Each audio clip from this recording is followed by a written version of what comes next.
Hey, welcome back, Cheap Air Gunner channel. I am Cherokee Steve, and uh, this should be the final video in the actual modification slash changes to the 1322 gun giveaway. Um, so, I mentioned in a previous video I had one thing I was waiting on came today, um, that I wanted to add to the gun, and as small of a thing as it is, I think it makes a big difference, and I got it right here.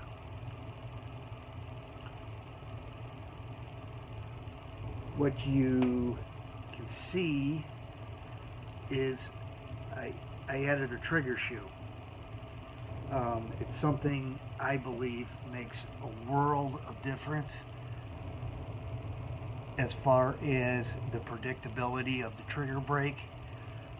Got one on my 2289, and it was actually important enough of an add-on that I thought it really needed to be included with this gun. It's a CNC machined aluminum trigger shoe, and gives the trigger, a nice wide, great feel on the index finger. And like I said, just the break of the trigger itself. The trigger on this gun is nicer than the setup I have on my 2289. As far as the modification to the trigger group itself, including the sear spring stand that the sear spring is sitting on, the polishing, everything just came out great. I really am happy with the way that this trigger has turned out, and the trigger shoe itself was just a way to put the icing on the cake, so to speak. But it gives it a nice classy look, I think, with it being the silver. Kind of ties it in the back with the polished rear pump tube cap that the power adjuster screws into, because I polished that up as well, so that's got a nice shiny silver finish to it, and I thought the trigger shoe itself was a good complement to it. So that's it. As far as anything I may be doing to the gun, it is complete. Really happy with this particular project, the way everything turned out. There are some things I wanted to go over as far as some thank yous. First of all, in the process of doing this project, first of all, I just want to give a big shout out to Crossman, the Crossman Corporation itself. I'd like to thank Crossman Airguns for making such a really fine stock 1322 pistol. Also the 1399 shoulder stock. Want to thank Pyramyd Air. That's where I bought the pistol, and at the time that I bought it, it was out of stock pretty much everywhere I was checking, with the exception of Pyramyd Air. Alchemy Airworks, I'd like to thank. That was the piston I got from them. They have a ton of aftermarket Crossman pistol parts. I highly recommend you check them out, buckrail.com. I'd like to thank for the dot sight and the mounts. I can't say enough about those and what a great value they are. Baker Airguns for the trigger shoe. I'd like to thank eBay, and one of the things I'd like to point out about eBay is you can really find some really good deals there. When I was looking around and pricing the $13.99 shoulder stock, I went to Crossman's website, crossman.com, and you could buy the shoulder stock directly from them. Um, the base price of the stock was the cheapest I've seen anywhere at crossman.com. It was like $22.99. Unfortunately, they charge quite a bit for shipping. So with the shipping charge added to that base price of the stock, ironically enough, when I went on eBay, Crossman has their own eBay store.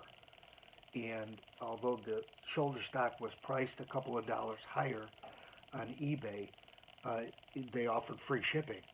So the overall cost was cheaper to get it through eBay. There's a lot of good deals you could find on multiple airgun parts and upgrades on eBay. So thank you to them. I want to give a big shout out to a couple of forums that I am a member of and go to frequently for advice and information on upgrading, tuning, and modifying all of my guns, including this one. The first one is Gateway to Air Guns. If you have not been to that forum, you really need to get over there. Just a ton of great members and just a wealth of information to be gathered from there. The other forum I go to quite a bit and is more specifically for Crossman is the Crossman Air Pistol Owners Forum. Um, Again, that is just more Crossman specific, but just great information on tuning and upgrading any Crossman gun you may have. With that said, the last thing I want to do for this particular video is go over what I'm referring to in relative to this particular gun. Number one, the travel of the power adjuster is limited and minimal at best. If you were to back off the power adjuster completely, so it spins freely, it's not touching the hammer spring at all, and you cock the bolt and compress that hammer spring, you can feed the power adjuster in just to the point where it's touching the hammer spring. And if you notice from that point to the amount that you turn the power adjuster to where the hammer spring is fully compressed, it really isn't that far. So there's a little bit of adjustment, not a whole lot, but it's from, you know, the spring being what it is and being completely compressed. I did want to make everyone aware of that. The pump handle, as I've mentioned before in a previous video, it rubs on the trigger guard. As far as I'm concerned, there's no way to get around it. There's some side-to-side play in the pump linkage. You can't have it seized up or it's not going to pump. So there's got to be some play in there. And with that play and with the design of the pump handle itself, it's going to rub on the trigger guard. The pump handle on my 2289 rubs on the trigger guard. It's on the inside of the pump handle. When the handle is closed, you don't notice, it can't be seen. And I've just learned to accept it with my 2289. But unless you took a die grinder and really ground away at the points that it rubs, I personally wouldn't want to do that. You'd really risk screwing up the pump handle. Like I said, I've just learned to accept it on the pump handle on my 2289. The breech screw that's located under the bolt, that little screw. A couple of things relative to that. The breech itself, when that screw is tightened down all the way, the head is below the lowest level of the pellet loading port. It's recessed. If your pellets are hanging up on you, one of the things that other people do is take a black, simply to color match, take a black crayon or a black candle and heat it up with a lighter, and put a drop or two of the wax, the melted wax, on top of the head of that little tiny screw, and let it dry. If the screw ever needs to be removed, the wax can easily be scraped out, and it helps stabilize the pellet as it's loading. I don't do it because when I'm loading pellets, I don't really rush, and I tend to drop them in the loading port of the breech and push them forward as far as I can into the farthest forward position of the breech, which is past that screw head. So, but that is a possibility of dealing with that if that happens to be a problem with pellets hanging up in that recessed area. Another thing with that same breech screw, as I said, I stripped the hex pattern on the head of the screw on this particular gun, replaced it by drilling it out. It's a pain in the ass. I have done the same thing with other Crosman pistols that I have. What some people do, the thickness of the head of that screw relative to the generally overall small size of it, the head of the screw is pretty thick, and what some people will do is take a Dremel tool with a cutoff wheel, and through the top and middle of the head of the screw is grind a slot, and then from that point on they just use a small flathead screwdriver to attach the screw or remove the screw. So that's a possible solution to that if the winner of the gun so chooses to go that route. Inside the pump handle, I have some self-adhesive Velcro felt that I attached in a few points on the inside. It reduces the what I call the clacking sound of the handle against the pump tube when you're pumping it.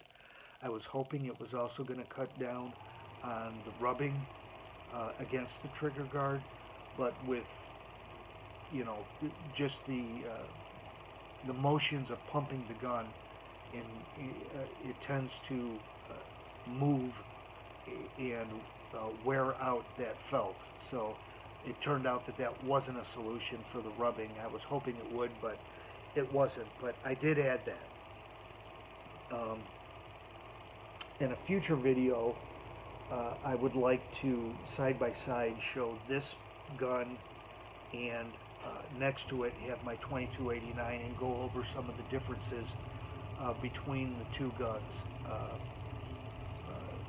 Extremely similar. Many of the modifications that I did to my 2289, actually all of the modifications I did to this particular gun came from modifications I did to my 2289. There's a couple more that I did to the 2289 in a couple of different spots that I didn't do to this particular gun, but explaining why I will save for that video. So the next video you won't want to miss, because I will go over the specific rules of the giveaway for this gun.